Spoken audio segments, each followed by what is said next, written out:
Howdy, this is Doug over at the Red Chip Poker Forums, and Soliu had a question where there was $150 in the pot. There was a $125 bet from the villain. The villain very likely had queens, kings, or aces and was never going to fold them. Soliu had an open-ender with the nut flush draw, and he wanted to know, should he rip or should he call and try and make a hand? So let's look at this more graphically and work on some assumptions here. So you can see I drew out this situation. We believe the villain either has queens, kings, and aces, and he's never folding. And there is $200 back. So what is it we are hoping for on the river here? Well, 20% of the time, basically, we're going to get our flush card. 6% we're going to get our 10 that isn't a flush card, and our 5 that isn't a flush card.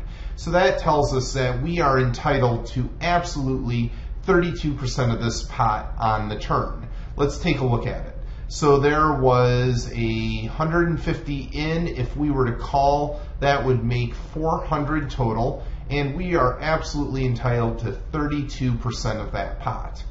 That means on average, after we put in 125, we are going to be collecting out 128 of it.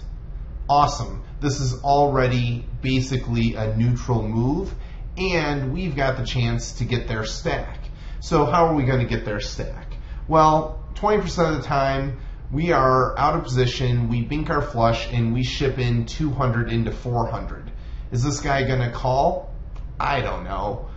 Some guys do manage to find a fold here, some of them don't. So we're not going to get that 200 all 20% of the time, but we'll get it at least half, let's say. So we're going to bet 100 and we're going to, make 100 on that sometimes. Well, what else could happen? Is he going to pay off our one card straight? I actually think that's a reasonable possibility. Straights are a lot harder for villains to fold to. I don't know why. It's less visual. They don't notice it, what have you. And the 5, I think in much the same way, we're probably getting paid. Now the question is, we're out of position with the ace. What's going to happen there? We have no idea what this guy has. He has queens, kings, or aces. And if we fire in $100, is he going to call with queens? Yeah, probably, and he's not going to like it. Is he going to call with kings? Yeah. What happens when he's got the one set of aces there? He's going to jam on us, and we're going to fold. So let's say the odds are, how many queens are there? There's 4 times 3 divided by 2. There's 6 combos of queens, 6 combos of kings, and 1 combo of aces when that comes out. So we're going to get that 100 most of the time there. And then 61% of the time we get a break and we're going to fold. So since we have 0 fold equity in our mind here, we might as well free roll him with this call and hope to get some of his stack when our draw does come in. A good way to look at this is with Flopzilla. You can see here that we have all the cards laid out. We gave him queens, kings, and aces.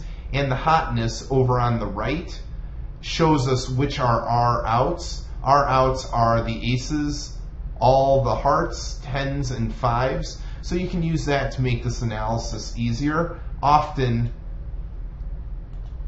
people don't notice about this hotness scale because Flopzilla starts out looking like this, so you do need to expand it to see which outs are live over here. And you can see that if you hover over the ace, it is 92% of the time our card, but 8% of the time it's going to be theirs, whereas here the 10s are 100% us. If you like this kind of thing, stop on over at the Red Chip Poker Forums.